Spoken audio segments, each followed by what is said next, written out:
bụ Igbo ndị ọma ehihie ọma nọ. Igbo bụ Igbo ndị ọma ndewo nọ. Ekelekwa m nọ. Egbe bere ugobere oge eruola maka akụkọ ụwa nke si n'Enyimba TV Aba abịara gị na nke taa bụ Wednesday abalị 23 n'ọnwa 10 afọ 2024 ma bụrụkwa ihe afọ n'ala Igbo. N'okwu akụkọ nke taa bụ m Ezinne Mmadụ. Ọtụtụ ndị ahịa na steeti Abia ekwuola na iwu onye apụrụ ezi nke merụbere abalị 2 nke anọrọ ugbu a bụrụ nke dọlara azụmahịa ha azụ ma kụọkwa ya ngwọrọ nke kpatara ha oke mfu n'ihe metụtara ego nke ha ji na-azụ ahịa. Akụkọ Enyimba TV chịkọtara gosipụtara na otu nwoke gbagotetụrụla n'afọ ndụ nọrọ n'otu eserese vidiyo nke gbasara ebe niile n'izuụka 2 gara aga dọọ ndị bi na mpaghara South East aka na ntị ka ha nọrọ n'ime ụlọ ha dịgasị iche iche n'abalị 21 nakwa abalị 22 nke ọnwa Ọktoba maka ahụ ha nakwa ndụ ha. Nwoke ahụ a na-amaghị onye ọ bụ kwuru na ọ bụ otu na-achụ nta nwere onwe ala Biafra bụ IPOB bụ ha nyere ya bụ ntụziaka na-akọwa na ọ bụ n'ihi nkowe nke ha ga-ekowe ọkọlọtọ ha nakwa ịgbape ụsụ ụgbọ agha ha na steeti 5 nke dị n'ime mpaghara South East n'ime abalị 2 ndị a. Ihe onyonyo ahụ kpaliri obi iko n'elu nakwa ụjọ n'ime ndị mmadụ dịka ahịa niile, ụlọ ahịa niile, ụlọ ọba ego dị iche iche, ogige azụmahịa, ụlọ akwụkwọ nakwa ihe ndị ọbụla na-eme na obodo jiri ike gbachie n'ime ụbọchị 2 ndị a. Otu onye Aba aha ya bụ Maazị Chinaka Samuel kwuru na mmanye nke nọ n'ime ụlọ a na-amanyekarị ndị mmadụ apụwakwala ihe ọzọ dịka ịnya ndụ bụ nke ọnọdụ a na-akụnyere ụkwụ n'akụkụ a. Nke a bụkwa nke o mere ka amata na o nwekwara ike ịbụ nke ga na-eme ka usoro ihe ndị mmadụ ji ebi ndụ nke a na-akpata kwa ụbọchị bụrụ nke ga na-esi ike. Otu onye ọzọ bụ onye ahịa aha ya bụ Odoziakụ Ijeọma Kelechukwu bụ onye kwuru na ụmụ ya enwebeghị ihe ọbụla bara ha ọnụ kamgbe ụbọchị Mọnde n'ihi iwu onye apụrụ ezi ahụ nke bịara n'ọdụrụkụọ. O kwuru na ya mere njem akwamozu n'ụbọchị Fraịde ma mata banyere ya bụ iwu onye ọbụla nọrọ n'ime ụlọ mgbe ọ lọtara na mgbede ụbọchị ahụ.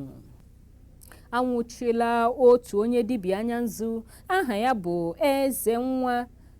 bụ Enunwa Odugo gbara afọ 48 maka ịkpa nkata gbuo otu nwokorobịa aha ya bụ Chikwado Celestine onye gbara afọ 26. Anwụchiri nna nwokorobịa bụkwa Ụwakwe Eze gbara afọ 67. Akụkọ na-ekwu na Chikwado nwụrụ n'ihu mmụọ nke onye dibịa n'oge ịgwọsi ya ahụike nke ọ bụ nna ya kpọrọ ya gaa ihe omume a. Akụkọ gakwara n'ihu kọwaa na nwa amadi ahụ nwụrụ anwụ nwetara akwụkwọ nke ikikere ngafe mba ofesi visa. Nna ya abụrụzi onye nke kpọrọ ya gawa na be dibịa maka ịgwọrọ ya ọgwụ ọganihu nakwa ime ọfụma na mba ofesi. Ebelebe ahụ nke ụlọọrụ ndị uwe ojii na steeti Enugu kwupụtara site n'aka onye nkwuchite ọnụ nke ụlọọrụ ndị uwe ojii n'ihe metụtara mmekọrịta ha na ọhaneze bụ DSP Daniel Ndukwe, onye kọwara na ọ bụ Ụwakwe Eze kpọrọ nwa ya nwoke gawa na be dibịa maka ọtụmọkpọ a ga-akanye ya n'ahụ maka aka nchawa na mba ofesi. Ka o si na-adị n'oge ịgwọ ọgwụ ahụ ka nwa okorobịa ahụ nwụrụ n'ime akpati ozu nke ejiri lie ya n'ala maka ịgwọsi ya ahụike. Ndị uwe ojii kwuru na ebugara ozu nwa okorobịa ahụ n'ụlọ ọgwụ na ngwa ngwa ebe dọkịta nọrọ na-arụ ọrụ n'ahụ ya ma chọpụta na ọ nwụọla.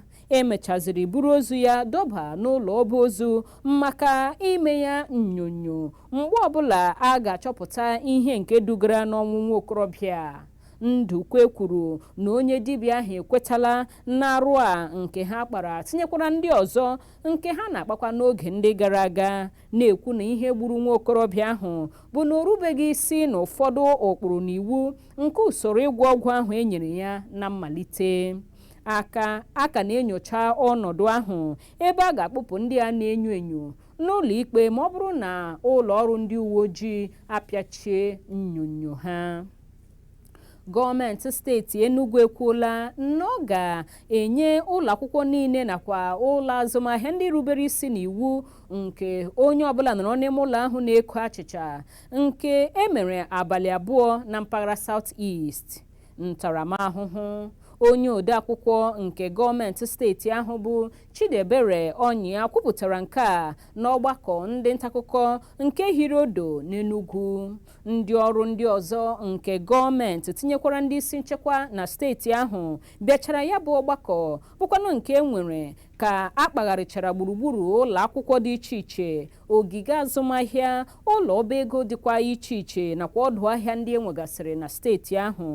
Ịnọ n'ime ụlọ abalị 2 sochiri otu eserese vidiyo nke ahụrụ otu nwoke a na-amaghị onye ọ bụ, onye gwara ndị obodo niile na mpaghara South East ka ha bụrụ ndị nke ga-anọrọ n'ime ụlọ n'abalị 21 nakwa abalị 22 nke bụ ụbọchị Mọnde na Tuzdee nke ọnwa Ọktoba.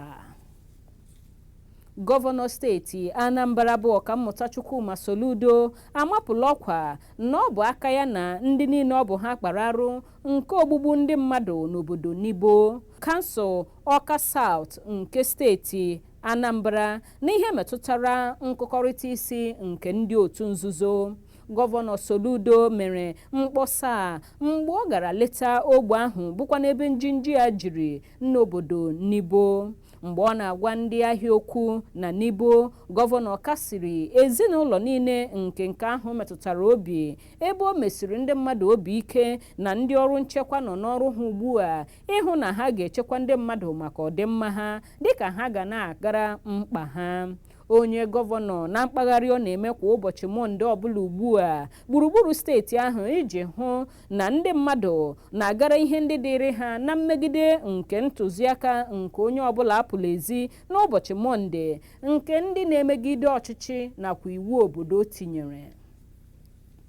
Ụlọ ọrụ njem ụgbọelu ebugola ọnụego nke ime njem ụgbọelu ha ugbu a nke ndị nkịtị site na Naira 285 na-agbagowazie bụkwanụ nke merela ugbu a ka o siera ndị mmadụ ike iji ụgbọelu na-emekwa njem.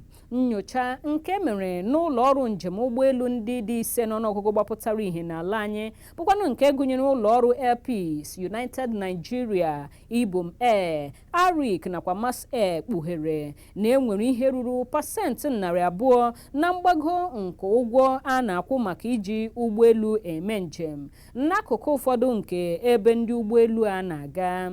Otu nnyocha emere gosiri na ụgwọ ụgbọelu ga-agbago site na abalị 1 nke ọnwa Disemba afọ anyị nọ na ya, nke ga-eweta na njedebe oge ndị ọrụ njem ụgbọelu ndị a ji na-agbara ndị njem ha ekeresimesi. Dịka ihe ndekọ ahụ siri kwuo nke nwetara site na ebe ndobe ozi n'ikuku nke ụlọ ọrụ Air Peace, ego isi Lagos gawa Abuja ga-agbago site na Naira 95 ọ ga-anọ n'ọnwa Nọvemba n'abalị 30 ya na gbagozie ruo na agbata 100,000 na Naira 81 nakwa Naira 285 n'abalị 1 nke ọnwa Disemba afọ a.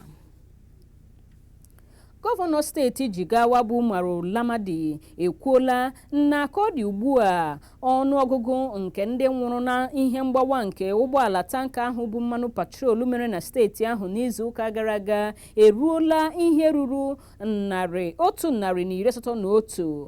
Nke a bụ dịka narị ezinụlọ 210 nke a metụtara ebe 80 ndị mmadụ bụkwanụ ndị nke nọgasị n'ụlọ ọgwụ na steeti ahụ. Onye gọvanọ kpughepụrụ nke a nyere ndị nta akụkọ mgbe nnọkọ ya na onyeisiala Bola Tinubu maka mkparịta ụka na obi onyeisiala dị n'Abuja gbasara. O kwuru na ebe ọ bụ na onyeisiala anọghị n'obodo anyị mgbe ya bụ mgbawa mere n'izuụka gara aga, ọ bịara dị oke mkpa na a ga-eme ka ọ mara otu ihe ndị siri mee n'oge ahụ siri mee nke kpaliri njem ịga leta ya ma kọọrọ ya ka esi na-anya anwụ nakwa ihe ndị e mere na n'ọnọdụ a. ọ ka bụkwa n'oge akụkọ ụwa na Enyimba TV ka akụkọ ndị a si na-abịara gị. Akụkọ ndị ọzọ m ji ga-abịara gị ngwa ngwa m lọtaghachiri ka m gbapụta ụkwụ ana m alọtaghachi.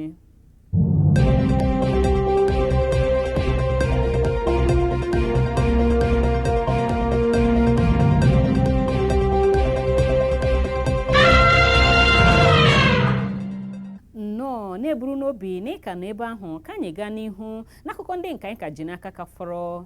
N'akụkọ azụmahịa, ọchịchị etiti akwụsịla ibupụ mmanụ gaasị eji esi nri na mba ofesi ugbu a iji hụ na ejiri nwayọọ nwewa mmanụ gaasị ebe ọ bara ụbara n'ala anyị. Nzọụkwụ a nke onye minista na-ahụ maka ihe ndị si na mmanụ patrol nke gaasị ya bụ Ekperikpe Ekpo kwupụtara na nke a ga-amalite ịrụ ọrụ n'abalị mbụ nke ọnwa Nọvemba afọ 2024 nke bụ iji lụso ịrị elu ọjị nke ọnụahịa mmanụ gas ọgụ n'ala Naịjirịa. Nke a bụkwanụ nke nọ n'ozi nke onye nkwuchite ọnụ nke onye minista ahụ bụ Louis Eba tụpụrụ n'ozi nke o zipụrụ n'Abuja. Eba kwuru na mkpebi ahụ ka emere na mpịachi nke nnukwu ọgbakọ hiri odo n'etiti onye minista nakwa ndị nọ eru n'okwu na ngalaba mmanụ gas iji leba anya n'ịrị elu ọjị nke ọnụego mmanụ gas na-arị nakwa otu o si akpatakwuru ụmụ Naịjirịa ihe isi ike anya. N'akụkọ egwuregwu, ọkpụ goolu ahụ nke bịara n'azụ oge na nkeji 89 mere ka ndị otu egwu bọọlụ ụmụ nwaanyị ala anyị na-erubeghị afọ 17 bụ Flamingos merie ndị na-ele ọbịa bụ mba Dominican Republic n'ụtụtụ taa n'obodo Santo Domingo n'asọmpi iko mba ụwa nke ụmụ nwaanyị na-erubeghị afọ 17 nke FIFA na-ahazi. Onye ọkụ n'etiti ebo Shakirat Moshood were site n'akụkụ yadị nke 25 kwụrụ nnọọ bọọlụ ma jiri akwụkwọ aka ịkpa ya yọkasịa onye ochie goolu nke mba Dominica nke mere ya ọkpụ goolu nke 4 na-enye na asọmpi ahụ. Mmeri a bụ nke 3 nke otu egwu bọọlụ Flamingos n'ahịrị nyere dịka ha bụzi ndị bụ isi n'otu A n'ihu Ecuador, mba na-ele ọbịa bụ Dominica nakwa mba New Zealand. Mmeri ahụ bịara n'ịma aka nke ikpeazụ ha n'otu nke nyere ha akara 9 ugbu a. Otu egwu bọọlụ Flamingos ga-ezute ndị ogbo ha bụ ndị mba Amerịka na-agba nke na-esote nke ikpeazụ na ya bụ ịma aka FIFA nke ụmụ nwaanyị na-erubeghị afọ 17. N'akụkọ anyị bụ isi, otu jikọrọ ndị ụka Kraịst na Naịjirịa kan ngalaba ya nke steeti Abia na-egosipụta iwe juru ha n'obi gbasara ụkpụrụ ọhụrụ nke steeti Abia tụpụtara ugbu a ịmanyenwu ụlọụka dị iche iche ka ha kwụwa ụtụ isi n'elu akara ọkwa nke ha na-egwunye n'ala maka ụlọụka ha dị iche iche. Otu kanụ n'otu ozi ha zipụrụ na-arịọ gọọmenti ka o were aka ngwa ngwa chegharịa n'ihe metụtara mkpebi ahụ nke o mere iji zere ịmanye ndị ụka Kraịst ịghara ilewe ọchịchị dị ugbu a na steeti Abia dịka onye mkpagbu nakwa mmegbu nke ụlọụka Kraịst n'ozuzu oke. Ozi ahụ nke onye isi oche otu kan na steeti Abia bụ Reverend Ojojo Uduma nakwa odeakwụkwọ nke otu kan ahụ bụ Reverend Dr. Francis Okere benyere aka na ya mesiri ya ike n'ụkpụrụ ahụ nwere ike bụ nke a ga-elewezi anya dịka mmegbu nakwa mkpagbu nke ndị ụka Kraịst. Otu ụka Kraịst gbara gọvanọ ume ka o jiri nlezianya nyochagharịa ọnọdụ a nakwa ikekwe kwugharịakwa ihe o kwuru na mbụ na ya bụ mkpebi iji gbochie mmetụta ọjọọ nke a nwere ike inwewa n'ahụ ndị mmadụ ndị pụrụ ichewe n'ọchịchị dị ugbu a na-emegide Kraịst.